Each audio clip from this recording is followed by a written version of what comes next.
You know, ever since I did my first Morpher, I started getting the hang of how to make these things work, how to make them open, how to make them shine. Watching the Sentai, watching the original Power Rangers or any other iteration of the series, it gets me thinking about how can I make this Morpher, how can I get it to work, how can I do it in my own way and make it look good. Since then, I have been going crazy with the original Mighty Morphin Morpher, the Lightspeed Morpher, Titanium Morpher, and now I am doing the Green Samurai, I guess Cyclone Morpher, that's what they call it. I call it the Green Samurai Morpher. Whatever, doesn't matter. I wanted to do this one because, for one special reason, is that the disc in here, it spins. Now, all my previous Morphers have used a spring system with just a simple LED ring programmed in Arduino, and that was it. You hit a button, it lights up, that's all it was.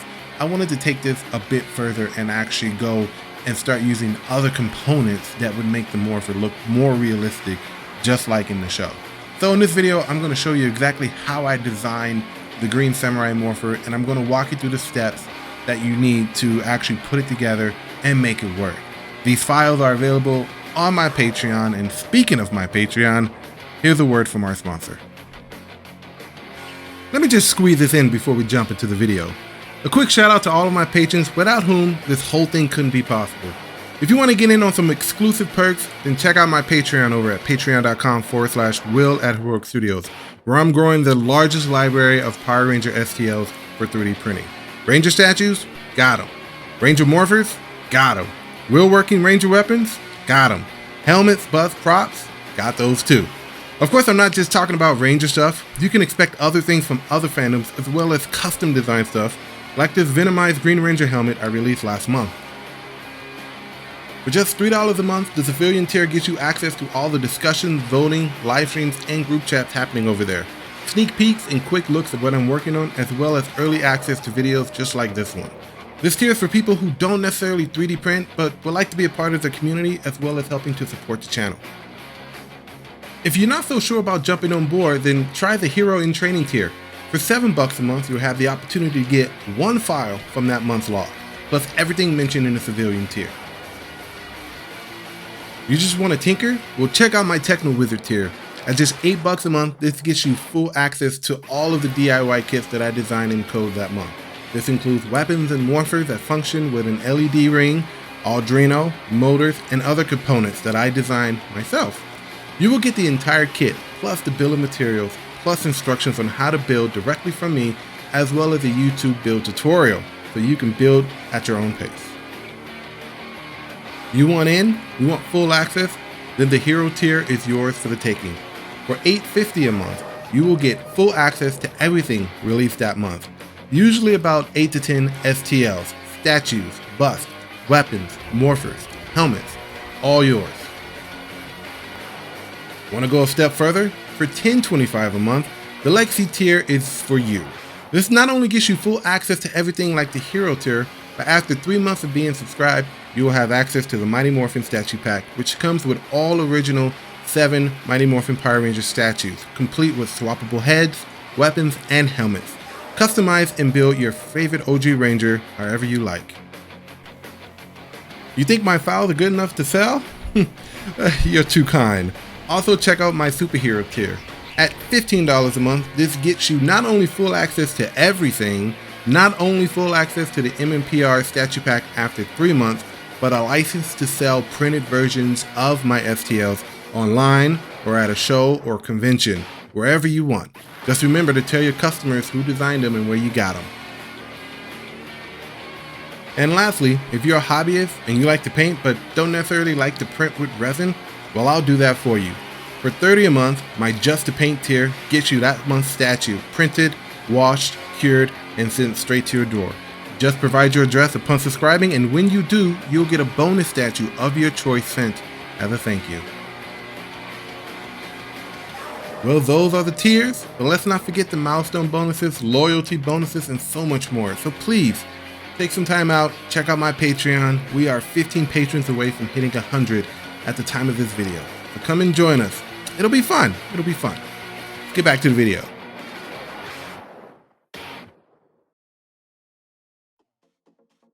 Any other morpher, you have your LEDs, you have your motor. So let's start breaking it down and taking apart what actually makes up the thing. So we have our shells, which is basically an orb that I molded in Fusion, added all the details, and did what I needed to do. You have your lens here, which you can make out of resin, which is what I did. And then you have your disc here. You have the original Samurai disc, and then you have the Super Samurai mode disc. Not sure why there's two different discs like that, but for the sake of it, I guess that they're two discs. I don't know. I looked at the toy and it was two discs. Not sure why. So we have our LED ring, and what that does is that basically sits in a groove that is right here. And this part are two separate parts, and they are connected by magnets. So you have your magnets here, here, and here. These are 10 by 2 millimeter magnets.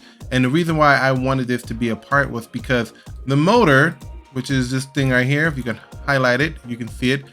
Sometimes it goes out, it breaks. And if you're gluing parts together, then you're gonna have to reprint it and put it back together in order just to replace the motor. So having these parts separated and able to basically come apart via magnet system is easier in the event that you need to change out your motor, okay? The motor here has a shaft that goes right on top. Where's the sketch visible? Go away. So the motor shaft right here, the motor shaft is right there. It goes right on top. It's a very snug fit, not too loose, because when the motor wants to rotate, it's going to take this part with it. And inside of it, you're going to have another 10 by 2 millimeter magnet. And that magnet is connected and attached to both of the power discs to where you can swap them out at any time by simply uncupping the front and the back Morpher shell. Real easy stuff here. From the back, you have all of your Arduino, and you have everything from your battery box. The battery box, which is this part right here. Let me get rid of the rest of this stuff. So you just see all the mechanical stuff. The battery sits in here, and on top you have your cover where the Arduino is going to sit on, just like that. On the side, there's an attachment which is a part of the top cover where your button is going to sit. The button is actually a portion of the back cover cut out and then modified in order to fit into a snug little fit onto this tactile switch button. You can glue it on there. I don't recommend it. In the event the button becomes faulty, then you have to print another part. You're wasting material. I don't know if you want to do that. It's up to you. Go for it if you want to do that. I simply just went ahead and made the connection between the battery and the button, not the battery, the button and the tactile switch as snug as possible. So this thing is going to just sit in there. It's going to snap in place. You're not even going to have to worry about it, okay? Everything is connected to the Arduino via your circuits. We're going to get into that later. And also there is an alternative to the motor here in the event that if you don't want to use this motor, you don't have to. You can use a micro motor, and you can do that for various reasons that I'm going to get into later, mainly dealing with the power consumption of everything. All right, so let's bring everything back in. Nothing is glued together. I'm trying to move away from gluing, as you guys have heard from me say before. The front and back Morpher shells are connected by 6 by 2 millimeter magnets that connect both the front and the back. So here's your front, back again. We're going to get rid of the back. Make sure you are matching the polarity of the magnets, each of these things. And of course, you're going to be using screws to lock down this thing together. So everything that is in the Morpher is going to be hidden under the enclosure, which is right here. So everything, all the electronics, all the batteries, the Arduino, everything is going to be hidden underneath inside of the back side. So very easy design, very simple. It did get complicated later on, and I'm going to get into that actually right now. So I had to do a little bit of circuitry modification here. So really quick, the motor I have in here is basically your standard motor that you can get wherever. Most of them are on Amazon. This motor works on a 3 to 6 volt power supply or battery. It needs at least 3 volts, but that is exactly the bare minimum. The problem is that the battery that I'm using is 1000 milliamp, but it puts out 3.7 volts. Originally, the battery that I had was pumping out 620 milliamps an hour for 3.7 volts. Here's the dilemma. This motor works better at a higher voltage. So 5-6 volts, this thing is going to be rocking. Problem is that this is only putting out 3.7 volts and the LED ring requires 5 volts, but it can be just as bright on 3.7 volts, as you can see. I mean, that shit's bright. I can't even imagine what's it going to be at a full 5 volts. Problem is, like I said, the motor needs at least maybe 4 or 5 volts to get it going. So it'll go, give it a little push. You can kind of hear it maybe. Sorry for the brightness, but that's about it. So what I've done is I have actually gotten ahead and gotten another motor. And these little guys are the motor that you would see on like a drone. These things work off a 3.7 volts. So what I'm going to do is swap this motor out with this one. I had to go ahead and redesign the motor shaft that it's going to sit in that my X3 is currently printing right now. It shouldn't be long. It should have a model printed in a second. So this part right here, which is magnetized, is actually going to be reprinted along with a new motor shaft that's going to sit on that thin 1mm shaft that you see here, with of course the disc on top. So I'm going to swap this out right now and see what kind of voltage, see what kind of RPMs the thing is going to be giving out based on the voltage that this battery has.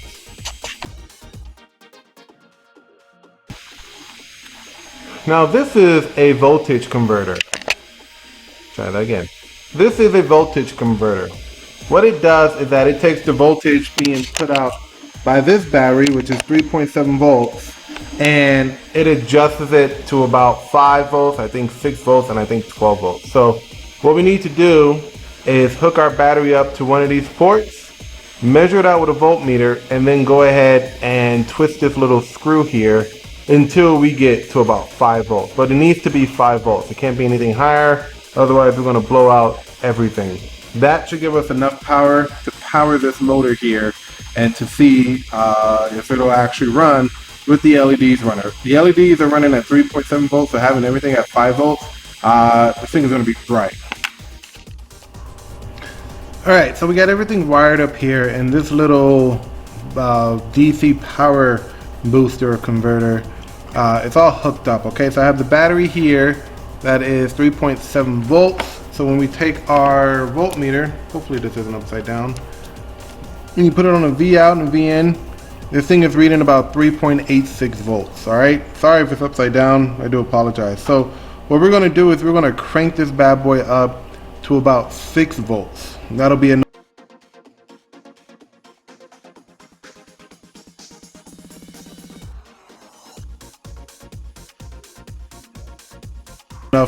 to run the motor, because as you can see right now, see if I can adjust this really quick.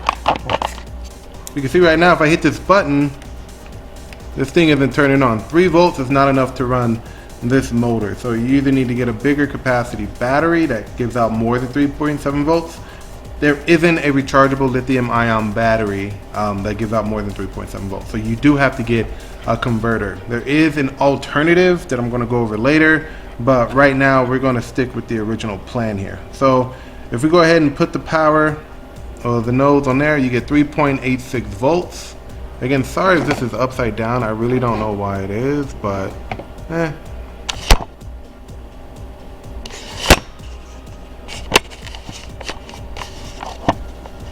not really sure. But if you take your little screwdriver, you want to turn the little screw counterclockwise here, and you're going to see the voltage slowly start to climb. Hang on, got to get a good connection here.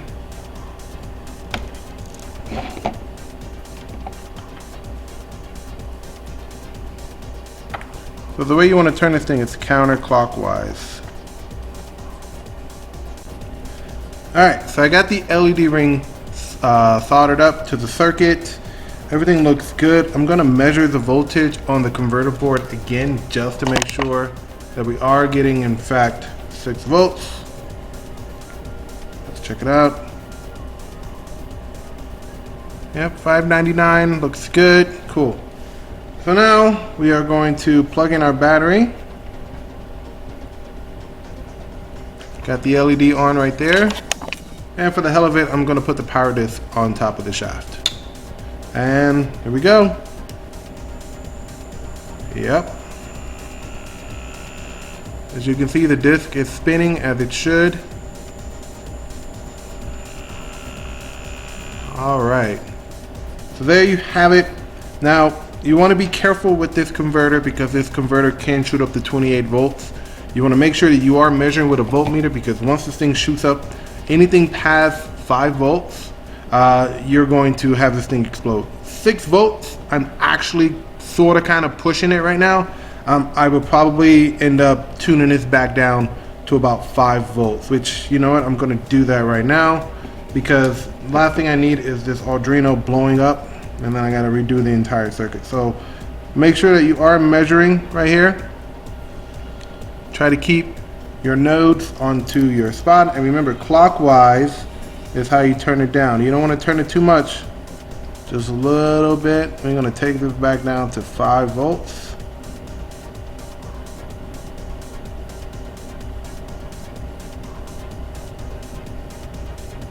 No, up, too much. Yeah, 5, 7, 6. I want it exactly at 5. Too much. A little bit more of a push. A little bit lower. There we go. 5 volts. The Arduino is designed to handle 5 volts. You could go over, but what you're going to get is this thing is going to run hot, and you don't want that. So if we turn this on, everything works as designed. Lights flashing, motor spinning. Voila. Now the next part is wire management. Now that we have an extra board here, we're going to have to fit this in here along with everything else. At the same time, I'm going to modify the internal guts, especially this compartment here, along with the button board, just so we can, have enough room here. The only issue is that this converter board does not come with any type of mounting mechanism on it, unfortunately. It's just a board, so you might need to put some double-sided glue or maybe some Velcro or something right here to get it in there. So wire management, super important, and that's what we got to do next. So while I'm in the background doing all my soldering, I'm going to actually go over the circuit for you guys. This circuit is actually a little bit more modified than usual, but it's still pretty much the same. So you do have your Arduino Nano, and then you have your button connected to D2, your LED ring connected to D6, and then your motor is going to be connected to D9. Once again, since the Arduino board only has 2 grounds, you're going to have to solder up all of these grounds into one single ground, and then use the secondary ground that's at the end of the board and use that to ground all of your components. Now with the battery and the power booster, again, the power booster is a new component. You want to connect your battery to the power booster. Make sure you are checking the voltage to see if you have the right voltage. Counterclockwise is how you increase the voltage. Make sure you do it slowly, and clockwise is how you decrease the voltage. Make sure you do it slowly, watching your voltmeter. Once you have your battery hooked up to your power booster, the V out is actually going to go to your Arduino board on your usual V in and your ground. Make sure that you are using the connectors as specified in the instructions. It makes this a whole lot easier. Just connect and disconnect. Okay? Pretty easy, pretty simple. Now, before I leave you after the next demonstration of this Morpher, I wanted to point out that there is actually an alternative to all of this additional stuff, and it would be this. This is a micro motor, and it is very, very powerful, and it runs off of 3.7 volts. It has 2 wires, obviously one for the signal, one for the ground, and there is a modification to this whole area here that would allow for the incorporation of this motor. So if you want to use this, go right ahead. The battery should give it enough power, and you shouldn't have to add a power booster like we did in this part. So these are about $17 for about 15 of them. These are the same motors that are used on drones. So extremely powerful, be careful. All right, now let me show you how this thing works.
You know, I really had fun with this Morpher. You know, when I started doing these things, it was just basic springs and mechanical systems with an LED ring, a battery, and a board, making it go flashy. But making something move with a motor and programming it to work with a button was actually a lot of fun. So keep a lookout for me in the future. I'm going to be doing more elaborate morphers that do a lot more than just spin and twirl and blink with lights. I want to do something a bit more intense and with more components to make it give it, you know, I want you guys to have more of a an actual, like you're a ranger, like you're a Sentai member vibe when it comes to these things. So please like and subscribe to the channel. Leave a comment. What Morpher do you want me to do next? And if you have the means, go over to my Patreon, jump on board, and you can get this file as well as the instruction manual, all the materials you're going to need, and exactly how to build it based on this video. So I had fun. I hope you guys enjoyed yourself. Until next time, folks, I do appreciate everything that you guys do as far as watching the video and supporting me on Patreon. So please have the good rest of your day, and I will see you guys next time with a new and awesome Morpher design. Take care.